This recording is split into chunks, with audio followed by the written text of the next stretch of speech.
Good morning students. आज का हमारा टॉपिक है ट्रेड साइकिल। व्यापार चक्र क्या होते हैं, उनकी क्या विशेषताएं होती हैं। तो हम सबसे पहले देखते हैं कि व्यापार चक्र क्या होते हैं।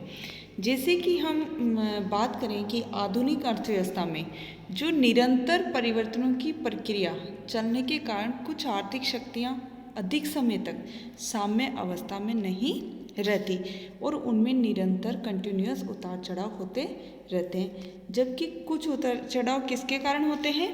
मौसमी प्रकृति के कारण होते हैं, तो कुछ आकस्मिक और दीर्घकालीन प्रवृत्तियों के कारण होते हैं। जैसे मौसमी उतार चढ़ाव किन किन के कारण होते हैं? जैसे भारत में मार्च और अप्रैल में क्या होती है? विवाह और शादियाँ ज़्यादा होती है, तो उससे क्या हो जाता है? व्यापार तेज होता है। लेकिन वर्षा ऋतु में व्यापार क्या पड़ जाता है? ठप पड़ जाता है। तो इस बीच एक ये क्रम टूट जाता है। दूसरा है जैसे आकस्मिक अचानक से होने वाले उतार चढ़ाव, और ये उतार चढ़ाव किस कारणों से होते हैं? जैसे महामारी, अकाल, भूचाल, व्यापारिक मंदी, जबकि युद्ध, विकास और समृद्धि काल में व्यापार में तेजी आती है। वैसे ही दीर्घकालीन उतार चढ़ाव की प्रवृत्ति एक ही दिशा में गतिमान होती है और ये धीरे धीरे संपन्न होते हैं। जैसे उत्पादन कला, जनसंख्या आदि में परिवर्तन दीर्घकालीन उतार चढ़ाव को जन्म देते हैं। दूसरा एक कारण होता है उतार चढ़ाव का चक्रीय उतार चढ़ाव। ये पूंजीवादी अर्थव्यवस्थाओं की आर्थिक क्रियाओं में क्रमबद्ध ढंग से तरंगों की तरह आने वाले उतार चढ़ावों से संबंधित है, जो पर्याप्त निश्चित अवधि के बाद आवर्तीय होते हैं। तो इस प्रकार से कुछ उतार चढ़ाव तेजी और मंदी के नियमित क्रम में पर्याप्त निश्चित अवधि के बाद आवर्तीय होते हैं और उन्हें ही क्या कहा जाता है? व्यापार चक्र कहा जाता है। अब व्यापार चक्र जैसे कि प्रोफेसर किन्स ने के अनुसार व्यापार चक्र क्या है? व्यापार चक्रों का निर्माण अच्छे व्यापार काल का बुरे व्यापार काल में बदलने से होता है, जिसमें अच्छे व्यापार काल में मूल्यों में वृद्धि तथा बेकारी के प्रतिशत में गिरावट की विशेषताएं तथा बुरे व्यापार काल में मूल्यों में गिरावट तथा बेकारी में वृद्धि की विशेषताएं होती है। तो अब हम देखते हैं कि व्यापार चक्रों की क्या विशेषताएं होती है। फर्स्ट, निश्चित एवं नियमित आवर्ती प्रकृति। व्यापार चक्र के अंतर्गत आर्थिक क्रियाओं में उतार चढ़ाव एक चक्र के रूप में होता है, इसीलिए वो व्यापार चक्र कहलाता है। जैसे विस्तार और संकुचन के दौर में एक दूसरे के उपरांत नियमित रूप से आवर्ती होती है। मीन्स कभी तेजी तो कभी मंदी, मंदी के बाद तेजी और तेजी के बाद में मंदी। तो इस प्रकार से व्यापार चक्रों की ये पहली विशेषता है, जिसमें निश्चित और नियमित आवर्ती की प्रवृत्ति होती है। नेक्स्ट, समक्रमिकता।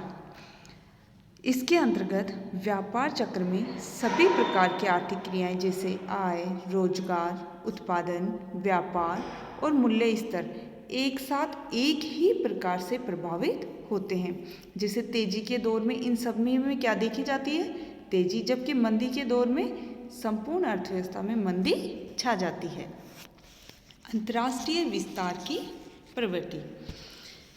व्यापार चक्र की फैलने की प्रवृत्ति एक राष्ट्र के लोगों तक ही सीमित नहीं रहती, बल्कि ये संपूर्ण संसार में फैलने की प्रवृत्ति होती है। और वो किस वजह से होती है? अंतर्राष्ट्रीय व्यापार के कारण। एक देश की दूसरे देश पर आश्रितता और लोगों में व्याप्त मनोवैज्ञानिक धारणाओं से एक देश में फैली मंदी या फिर तेजी दूसरे देशों को भी प्रभावित करती है।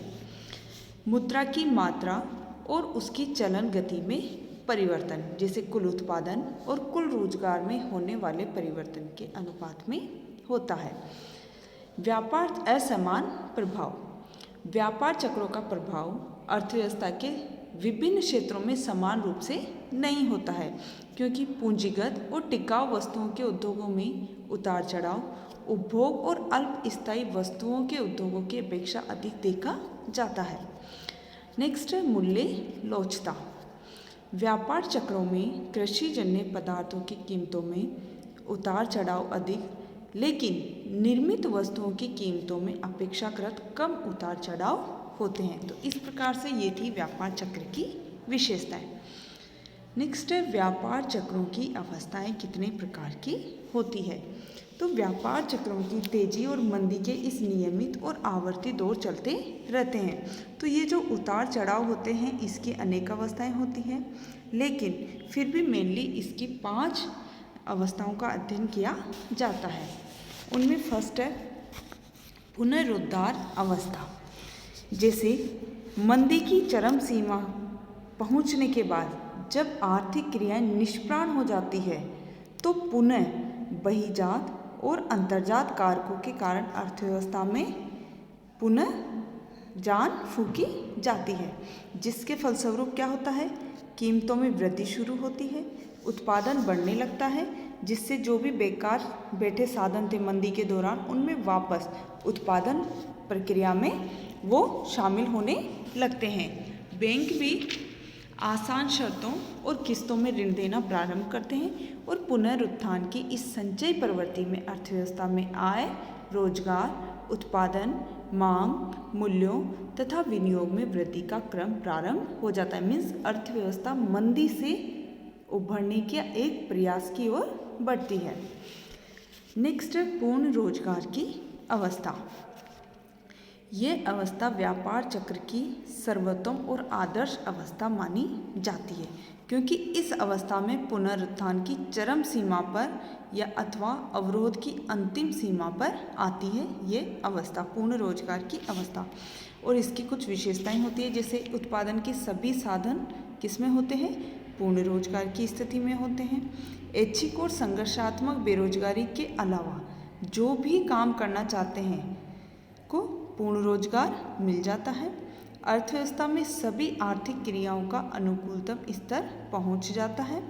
स्थायी पूंजी में विनियोग बढ़ता है और उपभोग और उत्पादन के सभी उद्योगों में अनुकूलतम आकार पर उत्पादन किया जाने लगता है और बैंक के साधनों का भी पूर्ण उपयोग किया जाता है। नेक्स्ट है समृद्धि की या फिर तेजी की अवस्था। अब सबसे पहली अवस्था कौन सी होगी, पुनरुत्थान की। उसके बाद में पूर्ण रोजगार की अवस्था आती है। जब पूर्ण रोजगार की अवस्था अपनी चरम सीमा पर पहुंचती है तो उसके बाद में आती है तेजी की अवस्था या समृद्धि की अवस्था।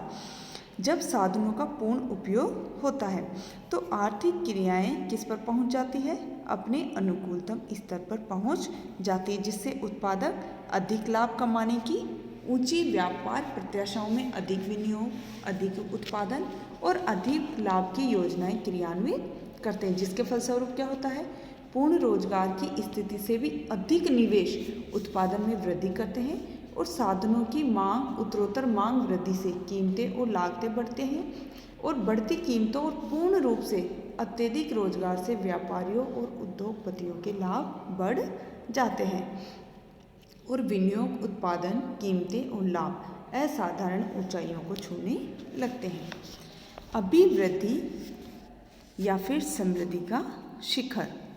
जब समृद्धि की अवस्था में अत्यधिक रोजगार की स्थिति उत्पन्न हो जाती है तो विस्तार की प्रक्रिया संचयी एवं आत्मसमर्थक होकर अर्थव्यवस्था को उत्पादन, मूल्यों एवं लाभों के उच्चतम शिखर पर पहुंचा देते हैं। इसे क्या कहते हैं, अभिवृद्धि की अवस्था कहते हैं।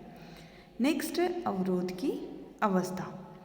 जब अभिवृद्धि का आशावाद निराशा में चेंज होता है और श्रम और कच्चे माल की दुर्लभता, पूंजी का अभाव, ऊंची ब्याज दरें आदि से क्या होता है, लागतें बढ़ जाती है। तो कौन सी अवस्था प्रारंभ हो जाती है, अवरोध की अवस्था प्रारंभ हो जाती है।